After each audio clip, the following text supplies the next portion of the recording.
Saya sebagai seorang penggiat sepak takraw sejak di zaman orang kata kecil-kecil lagi di kampung dulu di Tanjung Tok Kong, Pulau Pinang. Saya terlibat dengan takraw secara aktif hanya 2 tahun sajalah. Tahun 2010 hingga 2012. Kemudiannya barulah awal tahun ini, baru-baru ini dia menyatakan hasrat untuk membawa saya masuk ke dalam astaf. Apabila saya mengenali Datuk Halim Kadir, saya tahu antara dia dengan Datuk Ahmad Ismail berlaku pergeseran. Pada tahun saya kenali Halim Kadir tahun 2009. 2008 memang dah ada satu pergeseran besar antara Datuk Ahmad Ismail dengan Halim Kadir di astaf itu, isu bola maraton dan Malaysia tarik diri dan sebagainya.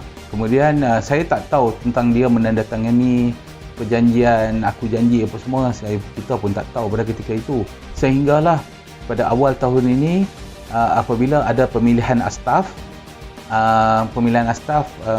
akibat Covid ni, semua persatuan lah, bukan kata astaf ya, semua persatuan di dunia ni mengalami masalah management. Kalau yang mana yang kena buat mesyuarat agung tahun 2020 pasti akan teranjak, dan kita faham bahawa Suruhanjaya Sukan dan organisasi yang bertanggungjawab ke atas persatuan sukan ni, dia faham dan dia bagi leeway untuk persatuan buat mesyuarat pada ketika yang sesuai.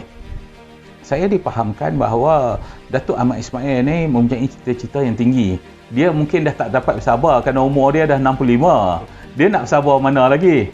Bila lagi dia nak take over, dia nak naik daripada timbalan Presiden Astaf, Presiden PSM, sampai bila dia nak duduk di bawah telunjuk peringkat antarabangsa ni? Itu sebab kenapa yang saya faham, saya punya ini pemikiran saya sendiri, sampai bila dia nak duduk itu, dia mestilah nak jadi presiden. Ni orang politik punya cita-cita. Dia tak akan puas dia duduk di paras itu sahaja.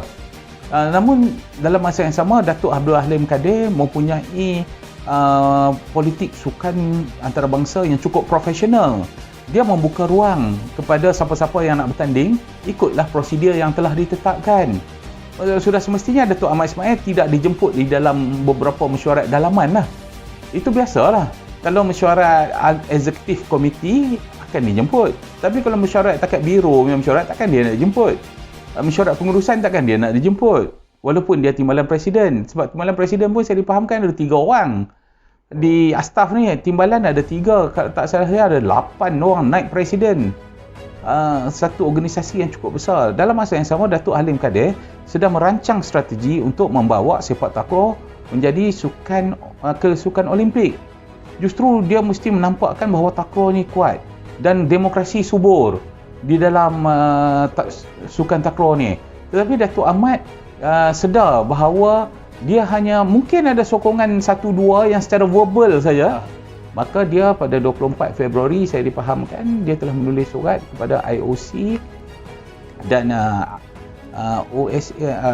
Asia Olimpik dengan International Olimpik lah, komiti. Dia dah tulis surat kepada 2 organisasi itu mengadu tentang Halim Kadir dan Persatuan Sepak Takraw Asia. Aduan beliau ini secara tidak langsung Halim Kadir dah tangkap dah bahawa dia pernah menandatangani satu aku janji pada tahun 2008 dulu. 2008 tu aku janji itu clear bahawa dia tidak akan melakukan tindakan-tindakan yang akan memalukan astaf dan istaf. Apa yang dia surat dia itu adalah satu tindakan yang memalukan.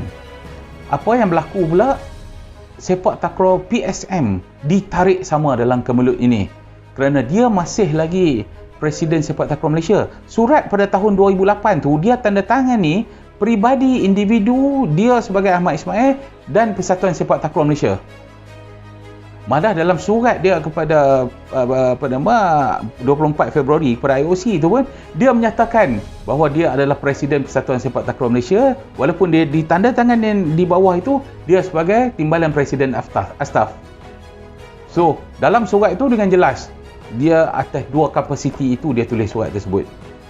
Dan itu sebab semalam berlakunya satu perbicaraan 7 orang hakim daripada 7 negara, di mana saya salah seorang daripada hakim tersebut, dan dia telah didapati PSM telah didapati bersalah. Kes Mak Ismail digantung 15 tahun tu dah sebulan lepas. Semalam ada pembicaraan khusus berkenaan pengantungan PSM. Dan 3 orang saksi telah memberi penyaksian, memberi segala bukti-bukti tentang kesalahan dilakukan oleh pihak PSM, dan pihak PSM pula gagal menghadiri mesyuarat pendengaran ataupun perbicaraan lembaga disiplin tersebut, dan itu menyebabkan PSM telah dibuang dengan serta-merta dari menjadi anggota staf. Cuma bagi saya kesan tindakan keputusan lembaga disiplin semalam itu ialah Malaysia bukan lagi anggota staf, dan kejohanan-kejohanan yang akan dianjurkan selepas ini, maka Malaysia tidak akan dijemput, termasuk pengadil apa semualah, terpulang kepada jawatankuasa pengadil sama ada nak jemput pengadil Malaysia ataupun tidak. Pengadil Malaysia ni saya dipahamkan mereka memiliki sijil kelayakan daripada istaf dan astaf, di mana dengan sijil kelayakan itu mereka boleh dipanggil menjadi pengadil pada bila-bila masa. Tetapi melihat kemelut yang berlaku ini, kemungkinan bagi saya selagi masalah Malaysia tidak ada satu persatuan yang sah, kemungkinan besar pengadil-pengadil ini turut bermasalah untuk dipanggil. Macam contoh Sukan C dan Sukan Asia mungkin ada pengecualiannya, di mana sukan-sukan yang bermasalah akan terus dihantar melalui Majlis Sukan Negara, dan pegawai-pegawai persatuan sukan tersebut tak akan terlibat dalam pengurusan penyediaan pasukan tersebut. Pemain-pemain punya kebajikan akan terus dijaga di bawah MSN. Kalau contohnya kejohanan Raja-Raja Thai, biasanya pasukan Malaysia akan dijemput. So kalau dijemput, kejohanan itu akan dibatalkan accreditationnya oleh istaf dan astaf. Termasuk persatuan ke kelab daripada Malaysia ke negeri daripada Malaysia ke apa, tidak dibenarkan secara tidak langsung. Bukan secara langsung, secara tidak langsung. Kecuali macam contoh Piala Raja Thai, dia minta kebenaran istaf nak jemput tim daripada Malaysia, dan istaf kata okey boleh. Dia boleh lah. Kalau istaf tak bagi jawapan, maksudnya tak boleh lah. Betul, PSM selagi tidak ada tindakan daripada Pesuruhjaya Sukan Negara, dia masih lagi satu pertubuhan yang valid. Tetapi hari ini kita dah lihat total 10 daripada 18 badan gabungan dia dah isytihar keluar. Jadi sekarang ni orang kata terpulang kepada Pesuruhjaya Sukan Malaysia untuk mengambil tindakan yang perlu. 10 badan gabungan yang tarik diri ni. Kenapa mereka tarik diri ni? Mereka bukan setakat tidak percaya kepada Ahmad Ismail, mereka tidak percaya kepada keseluruhan ahli jawatankuasa di dalam PSM sekarang ni, bukan setakat kerana Ahmad Ismail seorang, tapi kerana bala-bala tentera dia ni. Jadi kalau setakat menukar Ahmad Ismail, masalah PSM tak dapat selesai. Dia kena keseluruhan bala tentera Ahmad Ismail ni dikeluarkan. Kena tukar secara keseluruhan. Itu antara mungkin cara untuk menyelamatkan PSM. Pesuruhjaya Sukan kena panggil mesyuarat agung khas, dan semua pemegang jawatan tak boleh bertanding. Dan semua pertubuhan terbuka untuk mengadakan pemilihan, kecuali mereka yang telah sedia ada ni. Memang maksudnya undi tidak percaya ini bukan setakat kepada Ahmad Ismail, tetapi kepada keseluruhan jawatankuasa PSM. Untuk menyelamat itu saja, semua kena letak jawatan dan tidak bertanding dalam pemilihan akan datang. Itu sebab saya berpendapat bahawa untuk mengatasi masalah ni, satu persatuan baru harus ditubuhkan. Isu persatuan baru ni akan jadi adik bungsu kepada astaf. Apa salah kadang-kadang kalau jadi abang pun tak erti jadi abang, tak apa, kita jadi adik lah pula. Kita belajar, kita start semula. Dan bila kita start semula lagi bagus, kita tak carry semua bagasi-bagasi lapuk ni, bebanan dahulu ni, yang sebenarnya di PSM ni akan, kalau nak pakai account bank pun lepas ni akan jadi masalah. Sebab duit-duit tak diaudit, tak dibentangkan dalam mesyuarat. Saya dipahamkan pihak SPRN dah masuk, dan siasatan itu masih berjalan dan belum ada tindakan diambil. Sejarah tidak akan dapat dipadamkan.